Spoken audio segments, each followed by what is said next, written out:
Всем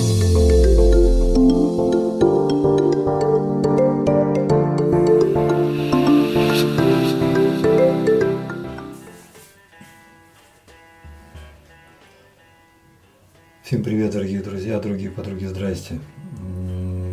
Как и обещал, в ближайшее время попробовать, все-таки решился на армейское бритье. Постарался его создать максимально приближенно. Не все, конечно, может получиться, потому что если, допустим, со станком и лезвием это как-то полегче. С мылом тут некоторый такой натяг, но я думаю, все-таки простительный, потому что в конце концов в армии же брились не только хозяйственным мылом, но иногда и детским. Поэтому то, что я буду применять то мыло, которое вы увидите, оно вполне себе так, нормально сойдет. Вода, с холодной водой никогда проблем не было. Единственное, чего я точно не смогу восстановить, так это своей молодецкой шкурки, которая была у меня на лице в 20 лет.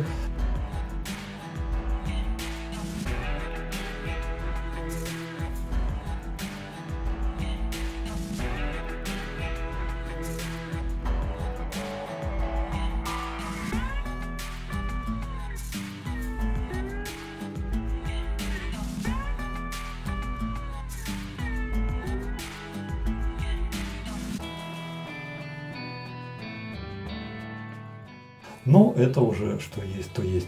И, кстати, хочу вам показать еще одну вещь. Это вафельное полотенце. К сожалению, я его забыл показать на крупном плане, но зато могу показать сейчас. Это почти стопроцентное полотенце, которое было в армии, потому что у нас в армии других-то не было, только вафельное. Поэтому вы идите на крупный план, а я начинаю, а вы догоняйте.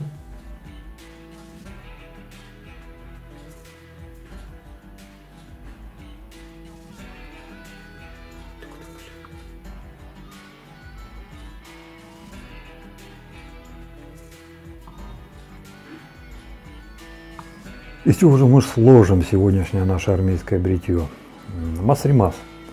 Отличный, великолепный станок, копия жилета, и по возрасту-то подходит, это конец 30-х, 40-е годы. Но я решил его отложить в сторону, потому что думаю, что 83-85 год, если я бы притащил вот такую игрушку в армию, да у меня бы его подрезали махом. Он из тумбочки в первую ночь бы пропал. Рапира. Рапира недорогой, да, вполне себе мог бы тоже подойти, но у меня нет уверенности, выпускался ли он в 83-85 годах, а историю этого станка я не настолько хорошо знаю, чтобы и вам тоже рассказать об этом, поэтому ввиду того, что он, скорее всего, молодой, мы его тоже в сторону убираем. А вот спорт, да, спорт подошел бы. У нас, конечно же, новодел. Судя по штампу, он выпущен в апреле 95-го года, по-моему, да? Или 85-го? Нет, 95-го. Но я знаю, что его выпускали намного раньше. И не потому, что это копия жилета какого-то там, какого, не могу сказать, ребята. Знаю, что в то время наши все из жилетов сдирали. Плюс ко всему, он недорогой. Плюс ко всему, у него много реинкарнаций. Есть как металлическая версия, так и металлопластиковая, и пластиковая. И вот смотрите, бакелита пластиковая. То есть каких только нету. То есть вот на роль армейского станка вот такая игрушка вполне себе будет годная, поэтому ее-то мы и оставим. Лезвие. По лезвиям очень большой соблазн был поставить рапира Platinum Lux. Почему-то мне кажется, что в 83-85 прошлого столетия они тоже были. Но благодаря нашим подписчикам у нас есть вот такие вот лезвия, ребята. Спутник. Те старые добрые спутники, которые были раньше. И стоили они целый рубь. Недешево по тем временам, согласитесь. Тогда станок стоил рубль 40. Там даже на бумажке написано. Бутылка водки. Последнее, что захватил, за 3,62. Говорят, было еще дешевле. Это потом уже пошло 4,12, там 4,50, 5,30 и дальше. Вот их и поставим. Что тянуть-то? Как же их паковали? Клеили хорошо.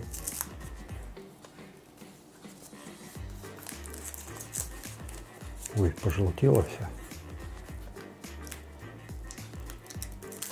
Интересно, от времени или сама по себе такая?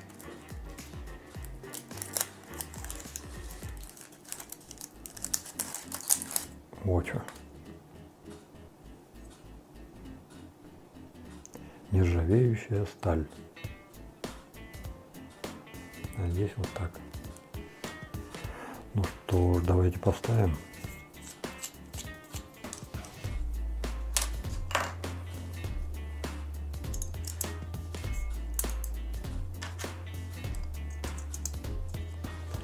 Я уж думал, солнышко сегодня не выйдет. Смотрите, счастливые мы с вами. Не нагрешили. Так, закрутили до конца.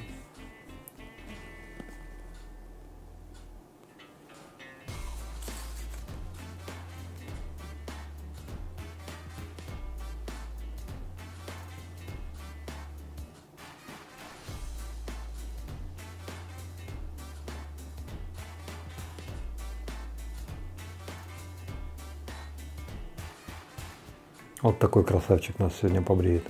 Пришейф автошейф. Пришейф автошейф, ребята, по всем канонам жанра, наверное, нужно было все-таки хозяйственное мыло брать. Его даже Вартан, сам Вартан Болотов советует. У нас, кстати, один пострадавший на канале есть. Это видео вы уже, наверное, посмотрели. К сожалению, вот это и есть хозяйственное мыло, которым я пользуюсь дома. Кто-то скажет, да, ты что, к обзору не подготовился, надо было пойти купить. Да, ребята, и будете правы, надо было пойти купить. Но вот, чем богаты, тем и рады. Сегодня будет вот это вот хозяйственное мыло. Хотя оно, по-моему, нифига не хозяйственное. Это что такое? Это что-то, блин.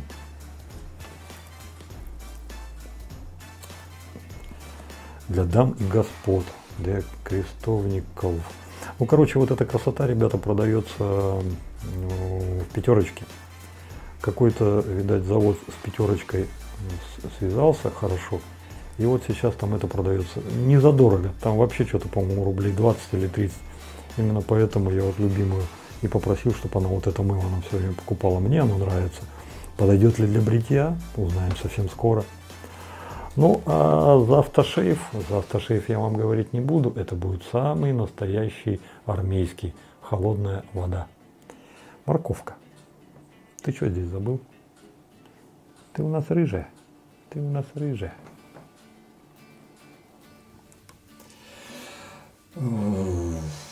Все вы наверняка помните видео Олега Бритвы, когда он брился на время опаской, дабы показать, что это не так уж и много времени занимает. В опытных руках, да, согласен.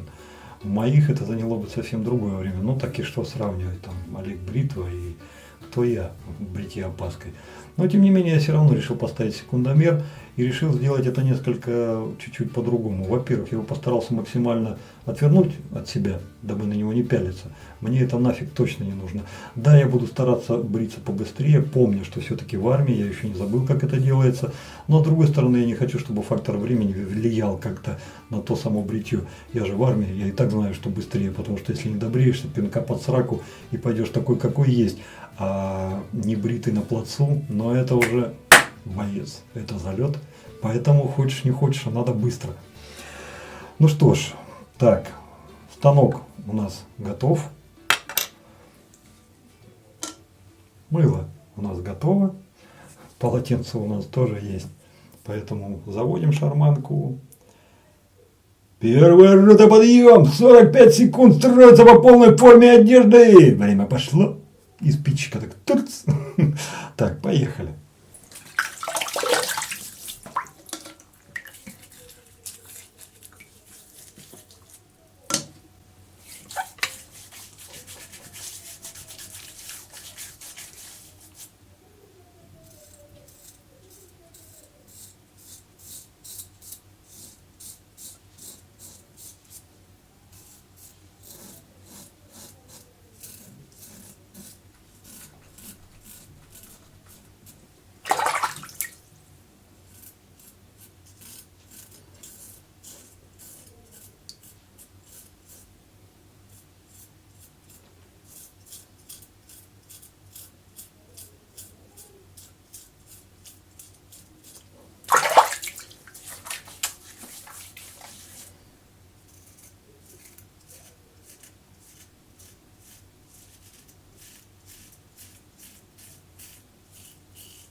Отличное по скольжению.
Не хрен вынываться, беги, блядь, строится, кому сказал.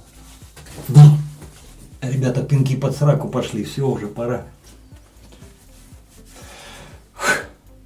Равняйся смирно, равнение на середину. Так, что у нас там получилось? Ну, давай остановим. 3,5 минуты. Ну, в принципе, это бритье, конечно, идеальным назвать нельзя. То есть тот дельфинчик, тот бильярдный шар, который мы с вами привыкли получать ежедневно, он, конечно же, отсутствует. Местами присутствует, местами отсутствует. Но, как факт, допустим, чтобы чуть-чуть это локализовать, я бы еще, наверное, минуту бы потратил, и было бы сколько там, не 3,5, а 4,5. Это, во-первых. Во-вторых, вот с таким лицом выйти на улицу, на плац, мне бы никто не сказал, что я не побритый. Все, меня бы старшина даже бы и не цапал. Нормально, все, Иванов свободен, разбежались все.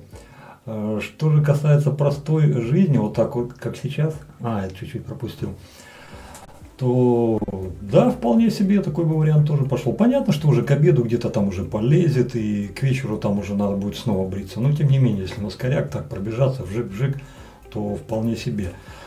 Плюс, да, даже, наверное, не плюс, это минус.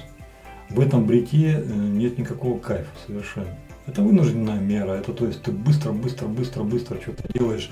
И, конечно же, здесь нет того релакса, того удовольствия, того кайфа, того фана, того блаженства, которое мы привыкли испытывать, бреясь вот такими инструментами, Т-образными станками. То есть это сейчас ускоренная, сжатая процедура, дабы просто изничтожить растительность на лице. Удовольствие забудь, кайф забудь, качество бритья забудь. Надо быстро. Да, быстро это можно сделать. Чтобы более-менее качественно получить результат, нужно добавить хотя бы минуту. Будет уже не 3,5, а 4,5. Чтобы маленько, хотя бы чуть-чуть получить кайфа, нужно добавить хотя бы еще пару-тройку минут. Та же самая горячая вода, компресс, и хотя бы его минутку-то подержать. То есть еще 3 минутки, 3,5 и 4, это уже 7,5. Ну, если мы добавим еще 2,5 минуты, и все про все будет 10 минут, то тогда да. Тогда уже можно говорить о чем-то таком, что, знаешь, вот так вот взял уже, потрогал, и хорошо, и вкусно, и нормально, и кайф получил, и качество, и прочее. То есть, вот сам для себя сейчас вот сделал вывод. Хорошо, что я это сделал. Не вывод, это бритье. Потому что вот таким макаром я не брился уже хз сколько лет. Это во-первых. Во-вторых, сейчас сам для себя прекрасно понимаю, что за 5 минут побриться элементарно. А за 10, да еще и с кайфом, и с удовольствием, с оттяжкой сюда, ну, как доктор прописал. Поэтому молодцы, что подбили меня вот на этот путь. Холодная вода. Ребята, часто мы за это дело говорим, и каждый раз, когда говорим, да нафиг вот это вот все, там холодную воду взял, брызнул, там побрился, потом опять холодной водой. Да, ребята, это способ 100% рабочий, но есть в нем нюансы. Первый нюанс – это должна выдержать ваша шкура лица. Если она у вас способна к таким подвигам, для вас это вариант. Но тогда будет один нюанс. Потому что каждый раз, когда вы перед бритьем используете холодную воду, вы ее не распариваете, кожу лица. Вы ее наоборот заставляете защищаться от пониженной температуры. То есть вы раз холодненькую, она твою мать, холодно. У вас вот эта вот фолликула, которая торчала, она гуску сжала. И все, блин, холодрыга. Что дальше происходит? Вы берете ваш инструмент, срезаете эту фолликулу, а потом, когда уже потеплело, потом, когда уже эффект от холодной воды прошел, да, он вам поможет побриться. То есть вам будет бриться достаточно комфортно, хорошо, потому что вы холодный, там все ошпарили, у вас все поры сжались, и все превратилось в монолит. Бриться на ура. Так вот потом, когда кожа начала греться, фолликула, все, братва, вылазь, шухер прошел. Хоп, разжалась, и ваш волосок тырц. Вот вам здрасте, баба Маня. Брата Колю не признали, и все то, что вы сбрили вровень по коже, фолликула раскрылась, пора раскрылась, волосок тырц, вот вам бритость. Я все хочу сказать, что это рабочий способ, но при таком бритье щетина будет вылазить гораздо быстрее, намного быстрее. Практически, как после кассетника, а возможно даже еще и быстрее. Споласкиваться холодной водой, не применяя никаких косметик, никакого автошива. Да, почему нет? Вполне себе здоровый образ жизни, я тоже за него. Я даже водку не пью, к примеру. Хотя кто сказал, что это здоровый образ жизни? Но дело не в этом. Дело в том, что, во-первых, всем ли это пойдет, а во-вторых, может быть, это польза. Но тут, скорее всего, во главу угла нужно ставить, насколько это вам самому интересно.